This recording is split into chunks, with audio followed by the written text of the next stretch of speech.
Hello, and welcome to the Oregon Files podcast. First, our disclaimer. We are amateur podcasters simply for entertainment.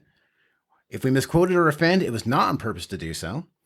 Also, we're recording from an attic, spare bedroom today, so you may hear kids, dogs, neighbors, the light rain outside because it's raining in June, and what have you. Thank you and enjoy, and here's Elliot Bowman.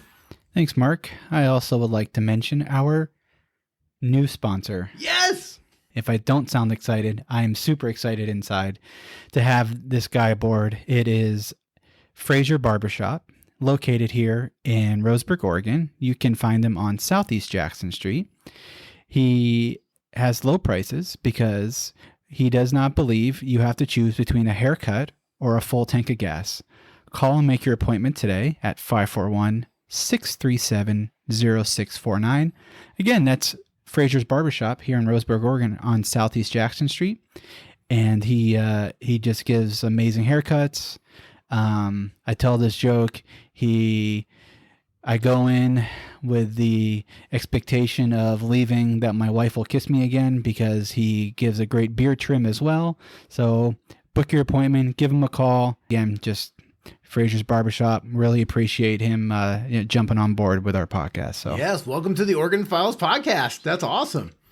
Our other sponsor is, of course, our great friends at Video Games Plus and Love Up Frozen Yogurt. They're open 7 days a week off Stevens in Roseburg, Oregon.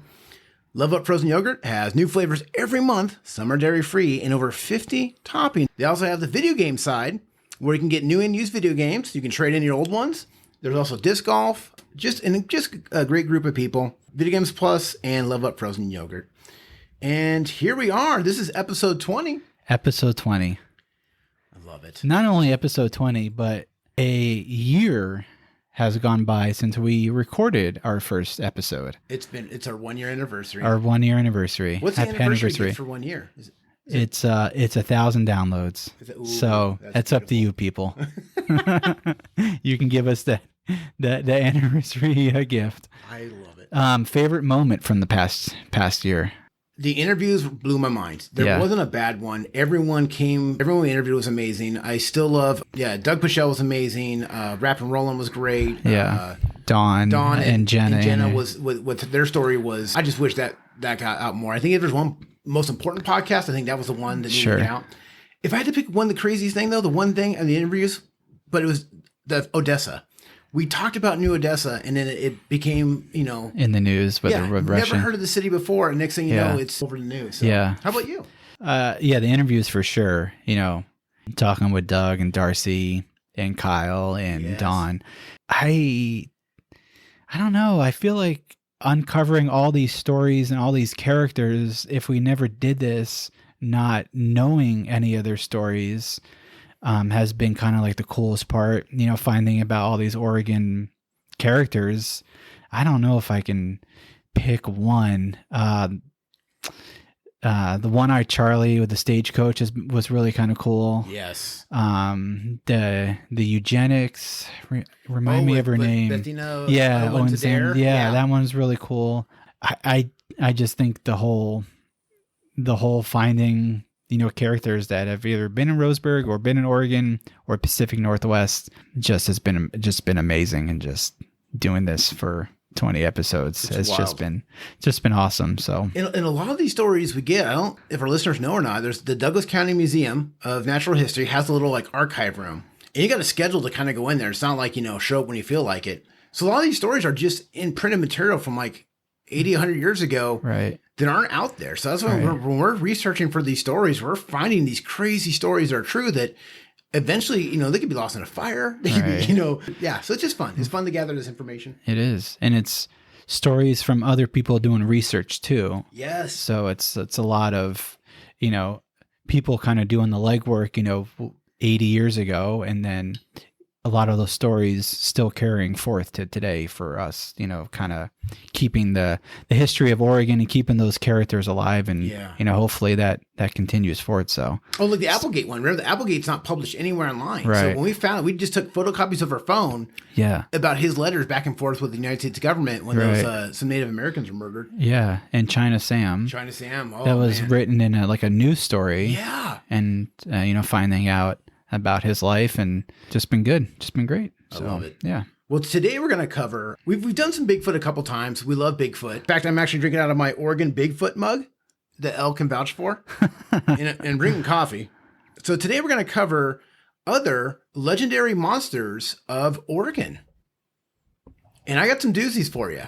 Let's jump into this. First of all, I want to thank Joseph Rose from the Oregonian. He did an article about this. I also got this information from cryptids.fandom.wiki website. And also, of course, Wikipedia, which is always a source of truth. Right. Now, Bigfoot's obviously the most well-known. Okay. Yeah. And get this. Bigfoot has shown up in the Oregonian over 3,000 times in the past 50 years.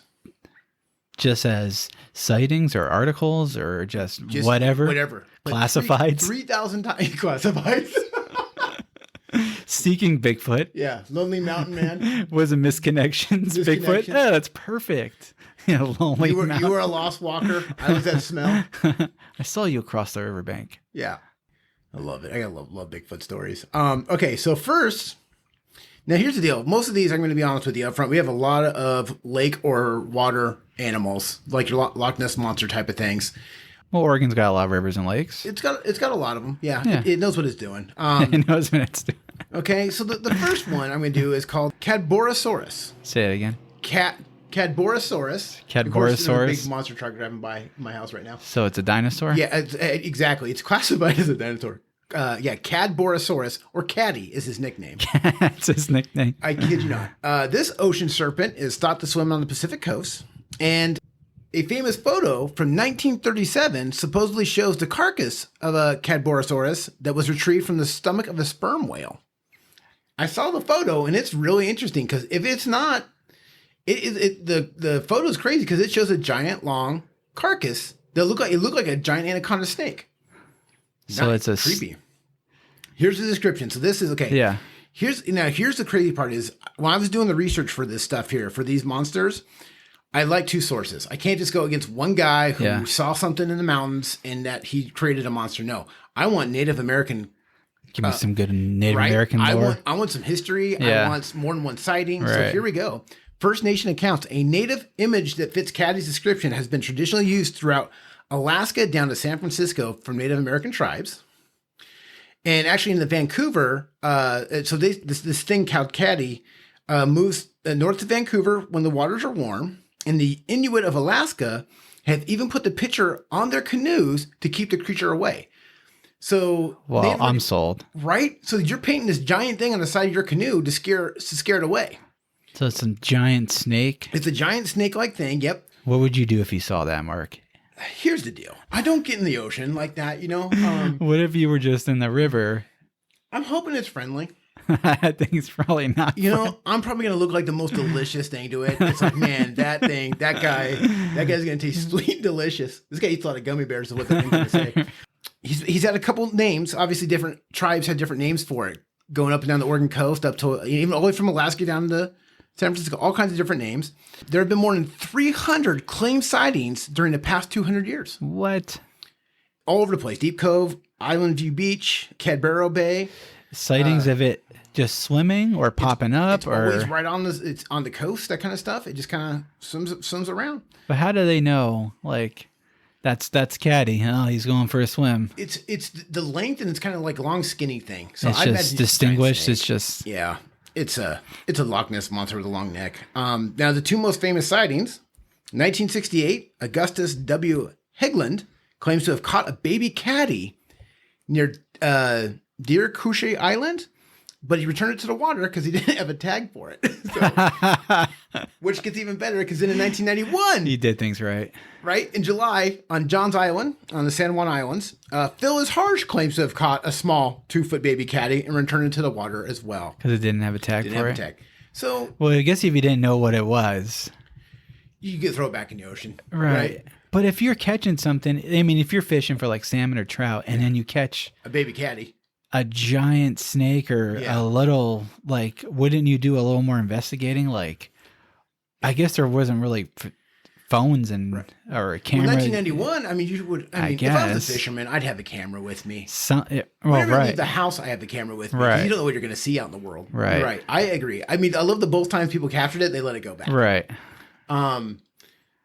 They weren't like suspicious of something Right. not normal. There was I have still a lot of these things. I believe Native Americans saw stuff. Absolutely. I believe, but I think over time these things went extinct. And people who see it recently, I always discredit it because obviously they didn't have a camera or right. oh, they let it go, right? Yeah. Right. Or the grainy videos. The grainy videos. Right. Yes.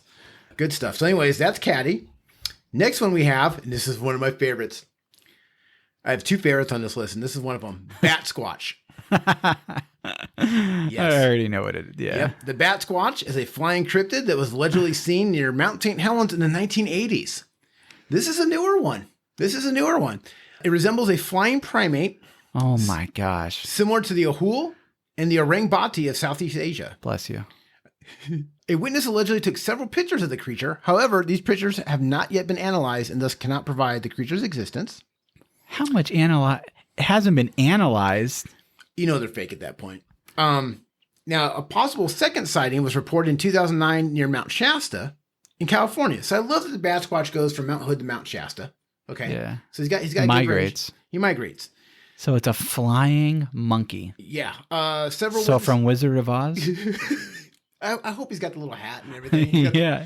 I picture like a flying monkey. He's got And when his wings symbols. flap, it makes that sound from the Wizard of Oz. Yeah. I'm pretty sure it's the Bat Squatch. I'm pretty sure. It's got its own theme song. This is where it gets interesting. It's got one of the descriptions. It's got leathery wings that span up to 50 feet. Oh my God. 50 feet? 50 feet. Okay. So it's a big thing. Okay. What's wild though is that, yeah, there's a group of hikers that saw it near Mount Shasta. They literally described it as like, it looked like a pterodactyl. Park ranger said, oh, you just saw a flying fox bat. I'm sorry, but a fox bat is not going to have a 50-foot wingspan, right? Those No, things that's aren't like that a plane. That's exactly right. Yes, I'm like a Cessna out there. What? Now, Like hovering over? Like what sound did that thing make? here now get this. We get another description here. This is on June 2011. This person's name is Phoenix Taraz. It's a pseudonym. Was in his yard walking his dog. He went to pick up the dog when he saw something in the sky. He said the following: I saw something flying in the sky. It had bat wings, blue fur, to eyes that were glowing red. What? It was 9 feet tall at least, and I just watched it fly away. That would be fine. You're just seeing one guy, dog walking. He's obviously on some mushrooms, state of Oregon. I get it, right?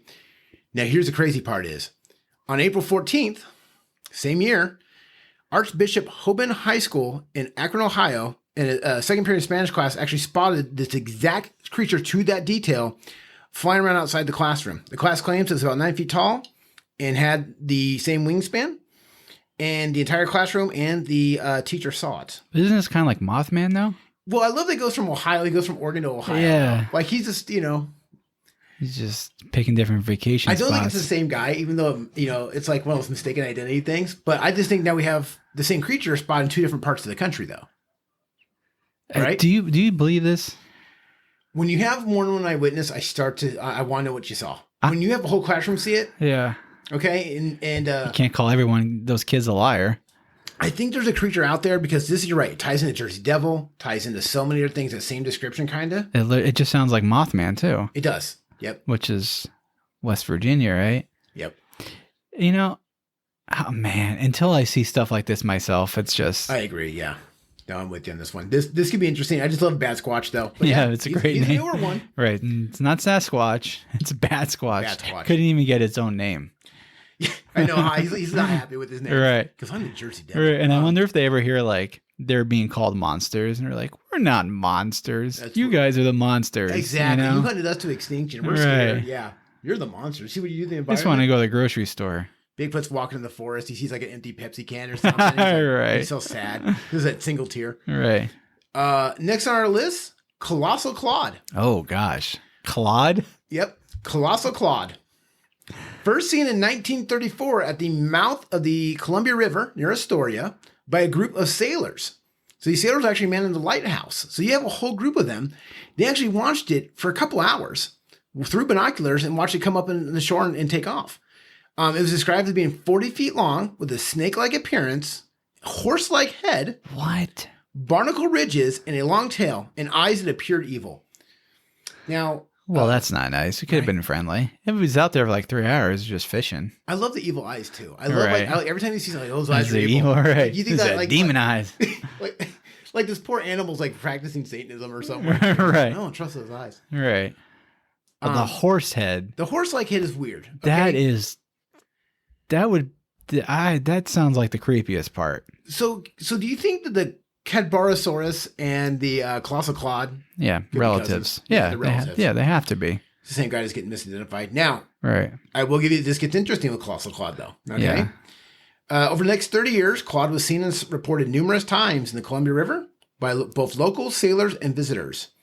He's been spotted at the mouth of the river and as far south as Lincoln City. Most people say Claude actually looks prehistoric. Now, here's where it gets really interesting. In 1963, Shell Oil Company explorers on an oil drilling expedition off the Oregon coast filmed the creature swimming in 180 feet of water. It shows the creature closely matches the descriptions given by the others, except the creature was a little bit smaller than the 40 feet. They measure about 20 to 30 feet, but it's just as creepy in appearance and matched the reports exactly. And was it like docile or was it just like trying to bite people? Well, I'm glad you asked that. This one does seem like a docile creature. Right. Okay. Never attacked anything. Never that kind of stuff. Is more of a curious thing. I think what they see is maybe a special seal or sea lion or something. Maybe. I don't know. I don't know. The horse head parts. I still part's can't get weird. over that. Right. Yeah. But yeah, there's apparently there's footage of it that is not made public. Yeah. Maybe you think Bat Squatch hunts these things? I think Bat Squatch, I bet he's a vegan. I love him being like a hipster vegan from the Portland area. Probably like fruit and Yeah, fruit bat. Yes. Yeah, it's a giant fruit bat. He has avocado toast whenever he can. I bet like the shadow was like casting differently that day, and it was really just like a bird like flew overhead. Exactly. And it like perfectly like hit the sun to make it look like it was a more larger mammal flying. It's just a crow. It's just a crow with, Right. with lighting tricks. Right. Yeah. That's Bat Squatch. That's Bat Squatch. What'd you call me? Yeah, how dare you? The next one is the monster of Conser Lake. Conser Lake, I actually looked this one up to see where it was at. This is actually located up near Millersburg, Oregon, between Kaiser and Eugene. Now, this actually I got from the Kaiser Times by Lauren Murphy. This is an article published on April 5th, 2019. Betty Westby and her psychic friend claimed to have experienced in 1960 the first encounter with the Conser Lake monster. She's psychic. It gets better. Her friend wished to stay anonymous, the psychic friend, but claimed that the message came to her telepathically, which means that she heard it in her head. The message came from the Conser Lake monster, though he prefers to go by the name of Flex. Let that sink in a minute. So the psychic friend, who Like wishes not to be named, the Conser monster told her that his name was Flex. I don't even like. He goes to Crocs Fit. Now get He this. goes to like Lake Fit. Oh, it's amazing. He's just got like biceps for days, Look. and he's like, "Call me Flex. Call me bicep." Call me Flex. I don't prefer lake monster. So he's a derogatory term. he's just a he's a jock. He's a jock of the lakes. Call me Flex. Call me Flex. What an arrogant nickname. Now, do you want to hear what this guy's described like? Please. I hope it's muscles and a six pack. He's been described as a semi-aquatic albino Bigfoot. With Semi-aquatic. semi-aquatic albino Bigfoot. Bigfoot, but he swims? He's white. He's an albino Bigfoot, so he's all white with cat ears and webbed feet. What? This feels like I need to see a picture. I want to see a picture, but I feel like it's going to look like a little kid's, like, you know, a kindergartner's description of like putting all of the favorite monster parks together in one thing, like webbed feet, Yeah. albino Bigfoot. Yeah. Oh, and he swims, by the way, and he's got cat ears because I have a cat. Right. So did the psychic talk back to him? Like, was there conversation, or was it just like, "Hey, how you doing? Call me Flex." The article even What are you doing tonight? What are you doing? Yeah, we don't get that much information from Flex. Not too communicative. He's not much of a talker. Now, the Conser monster, or Flex, if you will, it's known. Okay, so here's the part: is in Millersburg, the town's paper mill, which is now shut down, mixed with the scent of local mint farms to give off a unique smell. So the town kind of had this little smell, but apparently encounters with Flex makes the smell disappear because of how smelly the monster is. Oh, jeez. Now, Now here's he's got where- bad hygiene. Bad hygiene, even though it's the lake's probably not that clean. You know, Yeah. it's probably been polluted. Now, you ready for the reported encounters with Flex? Police, yes. 1959. Arm wrestling. Because He goes to arm wrestling competitions. Right. It's all smelly. In 1959, a man claimed to see a large white-furred primate running alongside his truck, which was going 35 miles an hour. Imagine it. So basically, the guy's going 35 miles an hour down this road by this lake, and the monster's running alongside of it. So he swims, but he can run too? The guy's a track star. That's what it is. He's just like a biathlete? He's the Bigfoot Prefontaine. Is what it is. Bigfoot. Now, in 1950s, teenagers like to hang out in the woods. A group from Albany, which was near Millersburg, went down to the lake to hang out. The story goes that the two in the group went to go hide in the bushes to scare their friends, but instead the joke was on them because Flex was there and scared them away. Flexed. They ran as fast as humanly possible, told them that they did in fact see the monster. The town quickly rallied and set out to find the alleged monster. Oh no, like pitchforks. Pitchforks, everything. Yep. Torches. Now, my problem with this story is, I think these kids they were like going to get in trouble for doing something they weren't supposed to be doing. They're like, we were attacked by a monster. Right. At this point, Flex hadn't done anything dangerous to anybody, so. Wow. He's got pecs for days. Right? All right, so that's Flex. Now we got Wally, the Walla Walla Lake Monster. Walla Walla Lake Monster. Walla Walla. Yep. Wally the Walla Walla. From Walla Walla Lake, Oregon. This is the problem, too. Okay, I love the descriptions because you can tell when sometimes you don't get all the people in the same room. Right. It's been described as roughly between 8 and 20 feet long. Roughly. So it's like... That's a 12-foot difference. Two to humans, 6. Right? 2 to 6 feet. Now, this one does have Native American ties. So a local legend among Nez Perce and the Blackfeet were at war. The daughter of the Nez Perce chief fell in love with the son of the Blackfoot chief. One night, the couple took a canoe from the Nez Perce camp and rowed out in the lake. Eventually, the rival tribes realized what was happening and set out after them. The monster then came up out of the lake and attacked them, killing them all. To this day, the Nez Perce do not venture out in the lake. So that was the first, so that's where the legend comes from first, right? Which is fine, right? Maybe just an excuse that, hey, we actually killed 2 people. Monster did it. Right. But we get another, now to get this, there's an article then written in the Walla Walla Chieftain newspaper, November 5th, 1885, detailing a local resident's encounter with the monster. A prospector, already right off the bat, right? Now here's a prospector who refuses to give his name to the public, was coming down from the south end of the lake last Friday evening in a skiff shorter after dusk. When about midday of the lake, he saw an animal about 50 yards to the right of the boat. It reared its head and neck out of the water, about 10 or 12 feet, and stared at him. He ceased rowing and gazed at it in astonishment. The monster was like, oh no, here comes another one. Right. My best part is, all it was, this whole article, it's 5 paragraphs. It's just him staring in the eyes of this monster. Okay? I'm not going to go into all 5 paragraphs. You didn't want to run. Right? Now, since then, there have been few sightings of the creature. In 1932, 2 residents of the area saw the monster and described it as longer than their 11-foot boat. Irene Wiggins, who lived along the lake, claimed to have spotted the creature numerous times between 1945 and 1983. She described the monster's head as big, black thing like a hog's head. In 1950, 3 people saw 2 monsters feeding on fish, the first being 16 feet long and the second one being 8 feet long. So maybe it's got a little offspring now. Finally, in 1978, a couple claimed to see the creature twice. First, they saw the 3 hump-like protrusions break the surface of the lake, and then they watched an approximately 20 feet long snake-like animal circle a certain portion of the lake for several minutes. And there you go. The last sighting was in 1981. Why isn't there more investigating done after these initial reports? So here's the funny part about this. You know, there's got to be some local sheriff. Yeah. That's go there, shoots in the water or something. Yeah. Get out of there, monster! Get. That's or that's like trying to make him name for himself. He's like, you would think getting a search party going. Yeah. Some sort of dive team. There had to have been, whatever, somebody that's willing to jump in that lake to at least get some answers, right? One person's, there's some sort of account. Mm-hmm. You got to have a second account. There's got to be better follow-up to these, especially the Bat Squatch. Yeah. The Bat Squatch, you just laughed that one away. I'm sorry. If I was a cop, I got more important things to do. Right.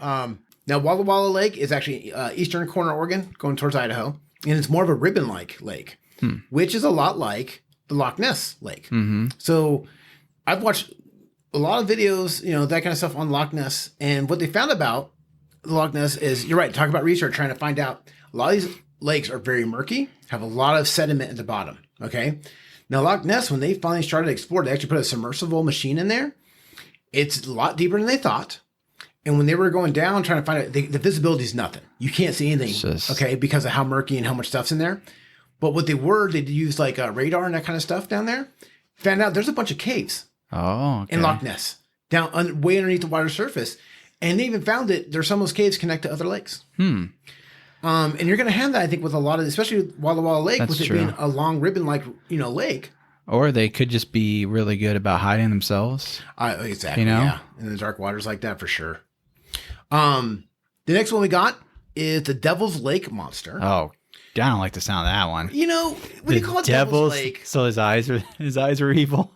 So he's also known as the Mdi Wakan, is a creature with a cultural story from the Nakota Sioux Indians.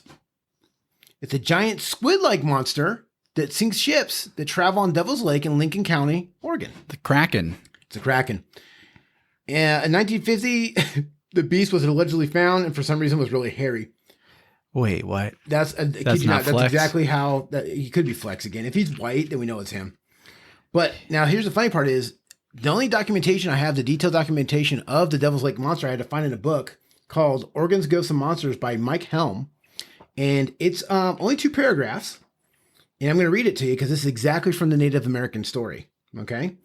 Chief Fleetfoot, legend tells us, slipped his canoe into the lake one dark night, intending to cross the lake and meet a certain young woman on the other side.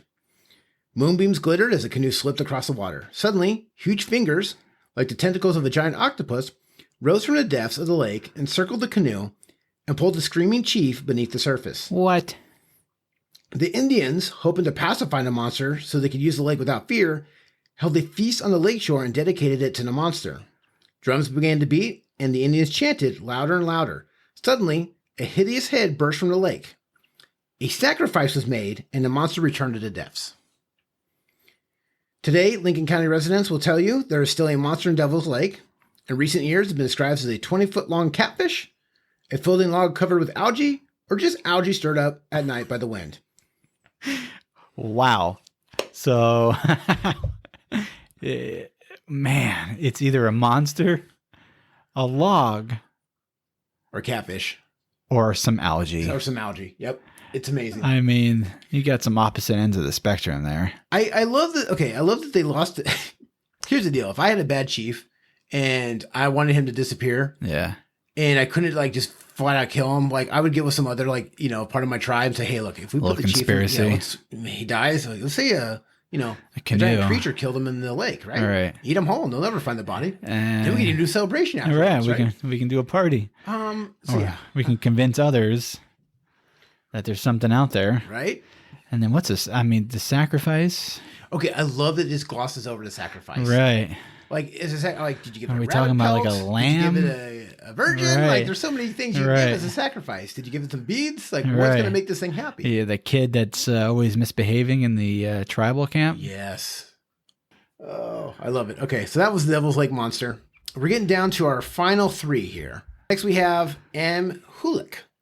Amhuluk comes from a cultural story from the Kalapuya First Nations people about a dragon that is connected to water, which his favorite pastime is drowning people and things. They believe that Amhuluk to be a powerful monster who dwelled in a lake near Fort Mountain in Oregon. It was an evil creature who enjoyed drowning anyone and anything in the vicinity. Oh my, it just enjoyed it. Now, the crazy part was he was the subject of stories used to scare children away from the water. He was said to be 4-legged, spotted sea serpent who sported a giant pair of horns, used them to impale his victims. Oh my gosh. Yes, so the Amhuluk. 4-legged? Yep. Now, can I tell you the fun fact about the Amhuluk? In the movie Godzilla, King of Monsters, they took that Native American legend from Oregon and put that Amhuluk monster in Russia. Huh. So there's a scene where they're showing where all the different kaiju are, the big monsters, and Huluk is now in Russia. So maybe he just travels more. But it started as an Oregon. On vacation. Yeah. But this could just be a thing to scare kids. There's no... That's what I'm going with. Yeah. Speaking of the made-up ones, this one gets a little iffy too. The ball-tailed cat. The ball-tailed cat is a lumberjack legend. Finally, we get to some land creatures. Yes, my I'm last a two little are- tired of the water ones. The you know? water ones get a little iffy. You could almost argue every single one of them logs with algae. Logs are right. Every single one of them, Giant fish or Yeah. a log with algae. The ball-tailed cat is a large, aggressive cat with a heavy rock-like mass at the end of its tail. It has long claws that it uses to climb trees, where it sits around waiting for unsuspecting lumberjacks, so it can jump down and attack them with its tail ball. I love how it only goes after lumberjacks. Yeah. It's an environmentalist. Like, is that guy picking mushrooms? I'm cool with that. Oh, is that a Right. lumberjack? All right. Those kids starting fires. Yeah. That's all right. Now, the crazy part about the ball-tailed cat is he's in 2 states in the United States. He's only in Oregon and Pennsylvania. Wow. I love it when it's across country. Now, the funny part is the bald-tailed cat is not only an American creature, it's also known as the digmall and the sliver cat in other countries. Sadly, there's no first-hand account of him. It's all hearsay legendary stuff. Okay? That's the hard part with that one. Makes it a little harder to believe. Yeah, no first-hand accounts. So he's got a tail made of. It's just everyone. So here's the best part: is all the articles I read, everyone goes, "It's a puma," because the pumas It's a sometimes puma. Pumas will have like a dark end of their tail, and it may look like a ball tail, something like that. So we're pretty sure this is a puma, but hey, Right. something for lumberjacks. to be afraid Cougar. of. Right. I saved the best for last. We're gonna stay on the lumberjacks legends, okay? The name of this, I found out this is my spirit animal, is a gumbarrow. Gumbarrow. He's in the forests of Oregon and Washington. You know the imagery when you say that? Tell me. It's just tell me some what you think. giant gummy bear. You're not It's that like far this. off. And it's a giant red gummy bear. The gumbarrow is said to look like a fat black bear. Why they call it fat? He's completely hairless, Hairless. except for his prominent eyebrows and What? bristly hairs on his chin. I picture like a Dom DeLuise out in the forest. Okay? What? Instead, it has dark, smooth, and extremely tough, coal black, leathery-like skin. So that's why it's called a gum. A gumbarrow. Wait, how do you? Basically, I think it's got like. So they were worried mange. about like copyrights. They didn't want to be like, it's a gummy bear. We have to call it a gumbarrow. It's a gumbarrow. Now, here's the wild part. Extremely tough skin, leather-like skin. It actually is invulnerable to bullets, rocks, and arrows. Anything shot at the gumbarrow will simply bounce off. Now, the main weakness to the gumbarrow, as with all of us, is fire. The scarcity of gumbarrows was perhaps due to their combustible character and the prevalence of forest fires. They're combustible. How is this real? So here's the best part: is there's This is reports. so fantastic. There's reports of gumbarrows exploding during forest fires in Oregon and Washington. Literally enough to where the parks rangers would know, like, if because get this, they could tell it's a gumbarrow when it explodes. The animals burn like celluloid with explosive force, frequently during after forest fire in a heavily cedar, actually near Coos Bay mainly, and a distinct smell of burning rubber. Oh So when gumbarrow explodes, it's like burning rubber. I was hoping you would say like caramelized sugar. Or I wish it something. was something better. No, it's What in the world? now. Here's your argument for why it's made up. I love when the creature was photographed, the photo negatives would explode as well. No, sorry, You lost me you there. lost me there. The gumbarrow is The also. photo negatives Photo explode. negatives- Shut up. Shut up. I mean, I got a picture of that gumbarrow, but it you're not going to exploded. believe this. What? The gumbarrow is said to always have been hungry and devoured anything it could find that looked like food. I just, in Ghostbusters, the puff guy or whatever. Yes. That's kind of what I imagine, but it's a gummy bear. Gumbarrows, most of their time hibernating in hauled out cedar trees. And when they're not sleeping, they're, ravenously hungry. They also call it the scare bear. It's the evil twin of Care Bears, the Scare Bears. The crazy part is the gumbarrow is Scare Bear Scare. scare bear. Over 100 sightings of the gumbarrow What? in Oregon and Washington. We need to find one. Gumbarrows. Exploding, fat, hairless bears that have dark skin. What? So they fight Bigfoot, do you think? Yeah. I work for like Territorial? The gumbarrow comes across a little like aggressive, and I love that like if they are neighbors, so like they're the aggressive one. Like the gumbarrow just like leaves garbage out all night, Right. or leaves like his Christmas lights up year round, and Bigfoot can't stand it. Yeah. It's just a trash neighbor. All right. You think he tries to like taunt them. Oh, there is. You know, maybe like Bigfoot like finds a stick and like lights it on fire. Lights on like, fire, yeah, share come here, chase with come the here. Gumbaro, yeah. Got something for you, Gumbaro. They both poop in each other's yards and don't clean up after it. Just Gumbaro comes out for bad hibernating, neighbors. there's a bunch of like Bigfoot poops. What is this? So yeah, the Gumbaro. over 100 accounts. Over 100 sightings, yep, of the Gumbaro. We need to ask a logger or somebody that does timber work or something like that about some of these, if they've ever Right. heard like legend or sightings. Now, when I was a used car salesman, and we actually had some of the logging companies, they come through, they would buy a lot of the Dodge pickup trucks, because they had good range up in the mountains and stuff. I got to talk to them one time because I was curious even back then. And I asked, like, did you guys ever see anything and that kind of stuff? And the guys, they never saw any, like a Bigfoot or anything, but they did tell me this crazy story about mountain lions. And he said there was mountain lions will pretend to be injured to lure you in so another mountain lion can come behind you Oh, and attack. shoot. And he said that one time there was 3 trucks. He goes, they were leaving the mountain range that day, and there was a mountain lion laying in the road, the service road. And they're like, is it injured, that kind of stuff? And the guy goes, well, so they stopped the trucks, and the guy goes, let's go out to, go check and that kind of stuff. And he goes, we had rifles because if it was injured, we were going to put it out of its misery. He goes, we weren't more than 2 feet out of that truck. And all of a sudden a mountain lion came from behind and tried to called the guy out of the car that was getting out. Yeah, and they got back in the car, and the other mountain lion popped up, and he was just fine. They both ran off. How is that part of like natural like thought process for an animal to do that? It's you know wild. what I mean? Well, I've heard to scheme like that. right? The scheming, that kind of thing. That's like reminds me of it. like dinosaurs or something like that. Yes. That's crazy. I've heard it. It's crazy because I always thought mountain lions they didn't travel in packs or anything like that too. Right. So you got I thought they were pack behavior. solitary. Yeah. Yeah. So there's really crazy part of that story, I don't know, animals are smarter than we give them credit for sometimes. Yeah. The only monster lore that I grew up with was, of course, the Jersey Devil. Jersey Devil. And, people in that part, I lived in that area for, I don't know, a year and a half or so. People really, really, you can't talk them out of them not believing what they saw and what they know. Yes. You know what I mean? They Yeah. really, really believe that the Jersey Devil is an actual monster that still haunts, whether it's the original one or offspring or whatever.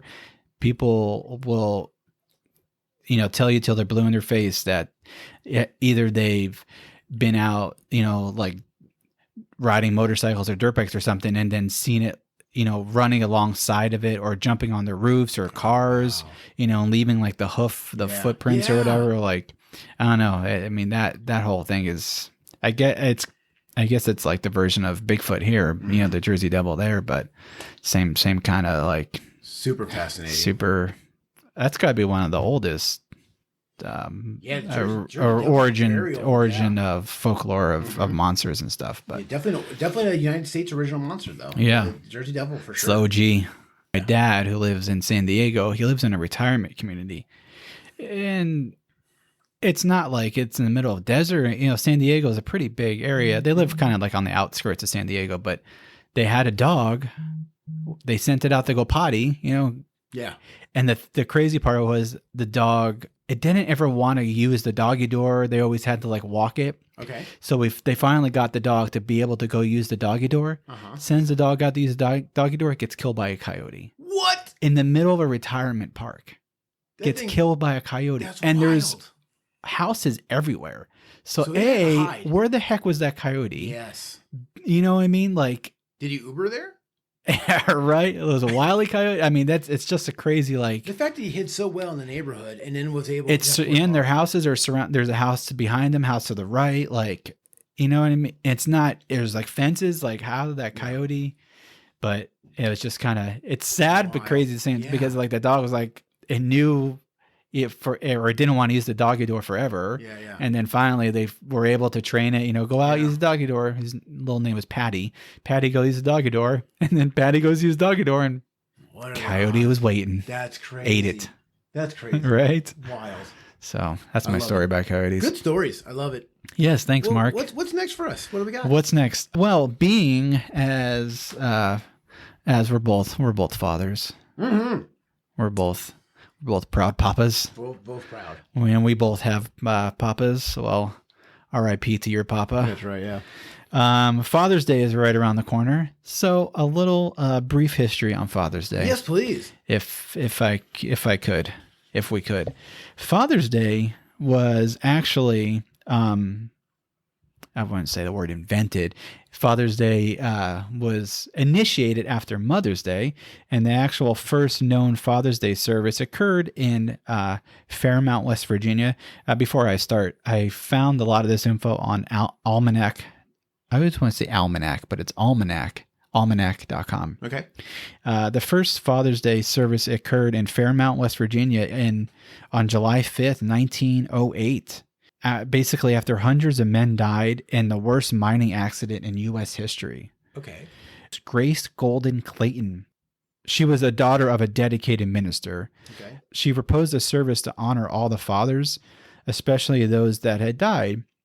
However, the observance did not become an annual event. It was not promoted, and a lot of people on the outside of the local area didn't really know about it. Okay. So that's kind of like the first leg up, or the first kind of like mention of something in regards to honoring dads. That's cool. Father's Day. So I thought it wasn't invented until like the 1950s. Yeah.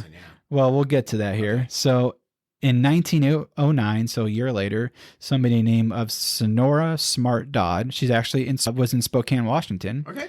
She was inspired by Anna Jarvis, who started the idea of Mother's Day. So her dad, so Sonora's dad, William Jackson Smart, was a farmer, and he was also a Civil War veteran, but he was a single parent because the mother and the wife actually died giving birth to one of the kids. So she ended up being raised, her and her 5 brothers, by himself by the dad. Oh, wow. While attending a Mother's Day church event service in 1909, Sonora was 27 years old and came up with the idea. So within a few months, Sonora had convinced the Spokane Minstrel Association and the YMCA set aside a Sunday in June to celebrate fathers. She proposed June 5th, her father's birthday. Aww.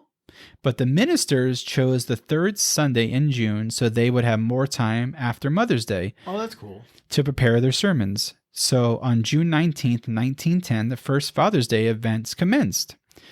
Sonora delivered presents to handicapped fathers. Boys from the YMCA decorated their lapels with fresh-cut roses, red for living fathers and white for deceased. Wow. And the city's ministers devoted their homilies to fatherhood. Okay. So that's kind of how that started. So before I kind of read on a little bit, when Father's Day first started, there was actually some Father's Day controversy. Ooh. The men in the area, they viewed the idea of Father's Day kind of like Mother's Day, which was popular with florists. So fathers, they didn't want to have that sentimental appeal. They didn't want to be associated with it. One historian writes, they scoffed at the holiday sentimental attempts to domesticate manliness with flowers and gift giving, or they derived the proliferation of such holidays as a commercial gimmick to sell more products, often paid for by the father himself. Yes. I love that last part. Yes. He's like, I do it myself. I'm not going to be part of this gimmicky holiday. I love that back in the 1900s that, you know, because even today we're like, oh, it's such a commercialized holiday, Valentine's Day, yada, yada. Yeah. They even were like, no, we're not going to be part of this. We buy the gifts ourselves. So money was scarce back then. Like, right. I'm not giving you money right. for you to buy me flowers right. that I don't want. I'm a man. I love that. So back to 1909, the widely publicized events in Spokane, it struck a chord and actually reached all the way to Washington, D.C. So Sonora Smart Dodd, her celebration, put the idea on the path to becoming a national holiday. Nice. However, it didn't catch on for a while because of Mother's Day. But in 1916, President Woodrow Wilson and his family personally observed the day. 8 years later, President Calvin Coolidge signed a resolution in favor of Father's Day to establish more intimate relationships between fathers and their children. Aww. And to impress upon fathers the full measure of their obligations. Maybe it's Father's Day president. You got to stick around. Right. Don't leave him for cigarettes. 1966, President Lyndon Johnson signed an executive order that the holiday is to be celebrated on the third Sunday in June. Okay. Then in 72, Nixon in Congress passed an act officially making Father's Day, it says a national holiday, which is interesting. Yeah. So that was in 1972. 6 years later, Sonora died at the age of 96. Wow. Who was the original? So she got to see all That's that come to cool. fruition, and then passes away 6 years later at the age of 96. That's actually awesome, really kind of neat. I love that. So that's my brief spiel on Father's Day. Good stuff. So in lieu of, well, we do this every time anyway, but it's Father's Day. Yes. So we have some dad jokes. Some of them are Father's Day jokes. Okay. I couldn't find that many of them. Let's do it. I'm ready. All right. So what do you call a dad who falls through the ice? No idea. A popsicle. Dang it. I should have. Okay. I love it. I love it. When does a joke become a dad joke? I don't know. When the punchline is apparent. Yep. Terrible, huh? Yep. I love it. What has more letters in the alphabet? The post office. Why did the phone wear glasses? Because it lost all its contacts. Not good. I love it. So good. How do you identify a dogwood tree? Because of its bark. By its bark. Yeah. This is my favorite one. What does a baby computer call its dad? Dada. Wow. Wow. Okay. Okay. Yep, So good. I read that one to my wife, Chelsea. Yeah. No, she doesn't laugh at any of these normally. She laughed at that one, so I knew that was How going to be a funny. winner. Okay. Last one. What did one toilet say to the other toilet? I have no idea. You look flushed. That's true. Boom. That's pretty And, sir, what is your favorite book? My favorite book. Segue. Man, good segue. My favorite book. I love graphic novels, so Yeah. But I will go book with Book. Yeah. book. Bill Bryson is my favorite. Bill author. Bryson. Bill Okay. Bryson. Yeah. Great books he has done. He did a book called A Brief History of Nearly Everything. Yeah. It is a thick book. The first 100 pages are so hard because he's trying to establish a lot of like science and that kind of stuff. Yeah. The rest of the book is completely phenomenal a about good- history of the planet, A brief history of everything, Everything. right? I He think that's talks what it's about called. the universe. He talks about Earth, how it Salt and developed. pepper shakers, glass windows. Just amazing Right. good stuff covered about gasoline and things that we discovered that just aren't public knowledge. That kind Yeah. of stuff. Skeletons of there's prehistoric hamsters that were the size of cars. Could you imagine? Isn't that wild? Can you imagine a hamster the size of a car running around the streets? Yeah, it's like the Kia commercials. Yeah, exactly. Yeah. Yeah. Good. How about you? What's your favorite book? Man, that's hard. So I'll say my favorite book is by Cormac McCarthy, who is actually coming up. He's got 2 novels in the works Yes. coming out this fall. But my favorite book is All the Pretty Horses by Cormac McCarthy. Nice. And it was kind of like a perfect storm for me reading that book because it's a coming of age story about 2 boys basically going on a journey from Texas to Mexico. Not that I live in Mexico or Texas, but I completely related about the rebelliousness of it and the way, if you've never read a Cormac McCarthy book, there's just it's just kind of like almost, he just writes like no other author I've ever read. And it's just my favorite book of all time. So Very cool. I think I've read it at least like 6 times. That's I don't know. awesome. It's actually part of a 3-book series, but that was the first one of it. So it's cool because that first one, All the Pretty Horses, the second one is called The Crossing, which introduces a new character, and then the third one, I think it's called like City of the Plains. Mm-hmm. It brings the characters from the first 2 books together, and they're all working on like a horse ranch at the end. So it kind of brings cool. all these characters together at the end, which is kind of neat. So Wasn't there a movie? yeah, Matt Damon, and I Yeah. don't remember who else was in it, but yeah, it was. Yeah, he did All the Pretty Horses. They Was didn't do book the other better? ones. Probably. 100%. Yeah. Yeah, the movie actually wasn't too bad, but so Very anyway, cool. favorite summertime activity, favorite thing they do in the summertime. Favorite thing That do doesn't is- include mowing the lawn. Man, boy, so tired of mowing the lawn. Favorite summertime activity? Probably rafting in the river, in the Umpqua River, going on like a little raft or a inner tube or something like that. Nice. Relaxing, fun. Yeah. Just cool. It's just such a summer thing to do. Yeah. How Good. about you? There's plenty of spots to do rafting around here for sure. Yes, Man, my favorite thing to do is probably barbecue. Oh, yes. Eat food, barbecue. Summer releases of seasonal beer is probably like one of my. I went to the store today and picked up like one of my favorite summertime beers. But yeah, just food and just being outside and just enjoying family and company. And food hits different in the summer for sure. It does. Yeah. No, you're right. Good It barbecue. does.